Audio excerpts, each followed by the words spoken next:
Welcome back sa aking YouTube channel para sa mga first time mo po nanonood. Please click mo na yung Jeremy's TV. Mali guys, wala nang bayad. Libre lang. Tuloy mo na lang din sa kapwa. Alright, thank you very much po. So topic natin ngayon po, today's reflection o yung ating pagminilayan ngayong araw na ito. Tungkol pa rin sa tema na parang atleta, di ba? Na ngayon ay kasagsagan ng Paris Olympic. So napag-aralan natin yung mga ibang vlog natin na yung mga rules na kailangan sundin ng mga bawat atleta. Di ba? Para sila ay makalaban ng tama. O hindi sila nagbabiolate ng anumang rules. At nandiyan na rin, yung pinag-usapan na rin natin, yung training, di ba? Bakit yung mga athletes ay training, nag-ensayo, nagpa-practice, alos araw-araw, kagaya dyan sa Olympics, di ba? Every 4 years lang bago nagaganap yung Olympic.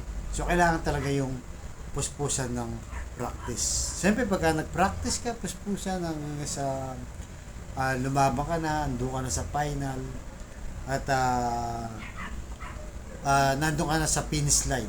Kumbaga sa track and field, mauuna ka ng aapak dun sa line kung saan yung finish line. So, kung dito sa physical na ating mundo, ating katawan, makuha mo yung gold medal na pinakakaasam. Pero pagdating sa spiritual, siyempre, yung buhay na walang hanggan, ang siyang kailangan mong makuha.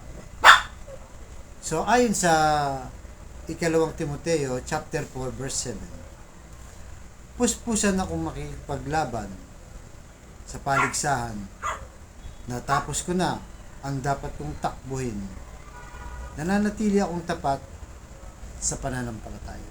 So yun guys, ang nagsasabi nito itong si San Pablo. Sinasabi niya sa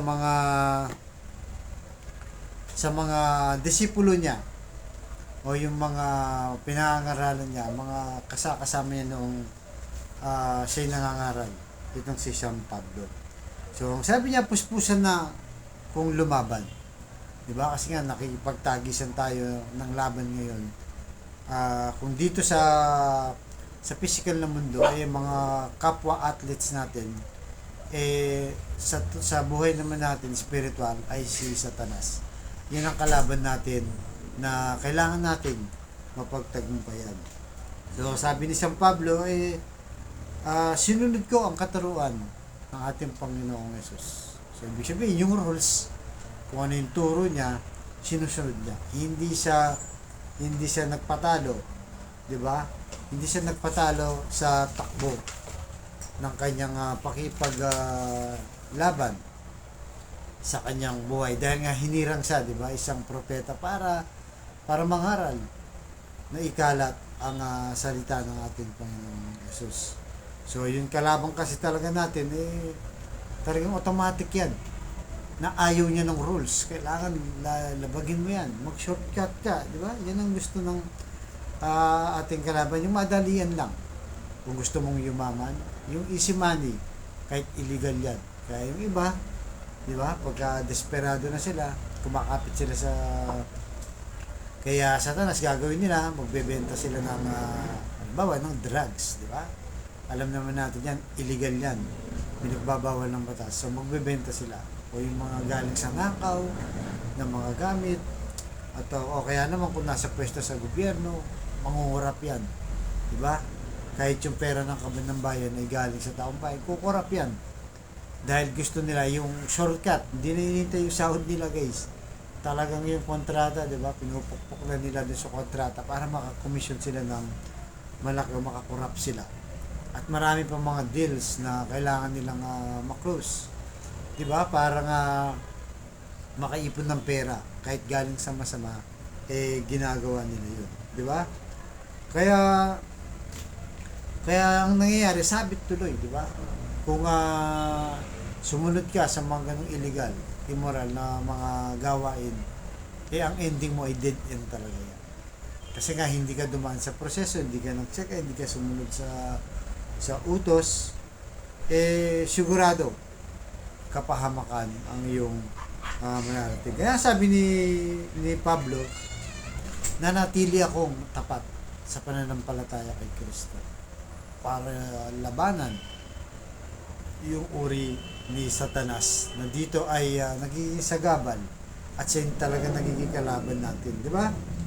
Kaya sikapin natin, puspusan ng laban dito sa mundong ito.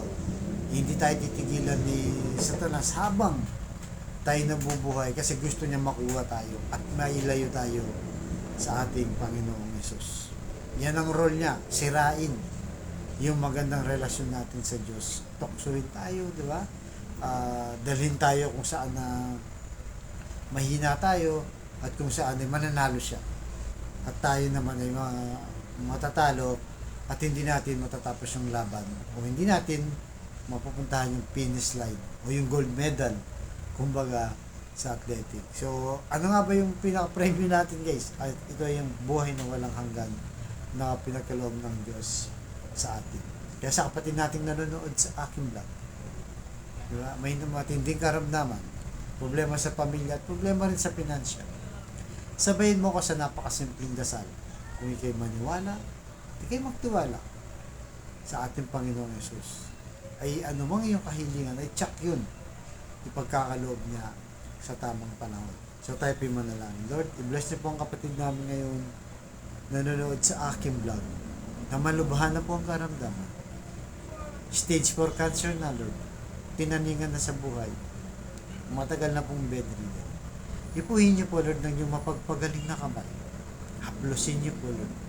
Tanggalin niyo po ang kanyang masakit na nararamdaman sa kanyang katawan.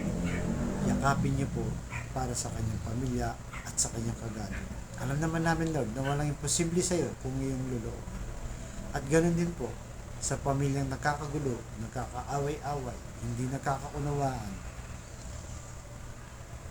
Ibalik niyo po ang kanilang mga magandang relasyon, magkapatawaran sa kanilang nagawang sakitan sa isa't isa, mga kasalanan. At pagbigis-bigis niyo po muli kanilang pamilya. At ganoon din po, Lord, sa financial. Kailangan namin lahat. Lalo na, Lord, yung kapatid namin walang-wala, ultimong pambili ng 1 kilo ng bigas. Iniisip pa, Lord, dinahanap pa para may pakain sa kanilang pamilya. Pambili ng ulam, pambawon sa mga bata, Lord. Problema pa. Pambili ng gamot sa may sakit. Bless na po ang aming hanap buhay para sa aming pamilya. Patawarin niyo po kami, Lord, sa aming kahinahan at kasalanan aming nagagawa sa pang-araw-araw na aming buhay. Tulungan niyo po kami, Lord, na papagtagumpayan, malabanan, matapos ang aming pakikipagtakbuhan o pakipaglaban kay Satanas. Nawa, Lord, na kami manalo sa tulong niyo po sa amin. So, ang latang training namin sa matamis na pangalan natin, Panginoon Jesus. Amen. To God all be the glory. Sa ngalan ng Diyos Espiritu Santo. Thank you very much po.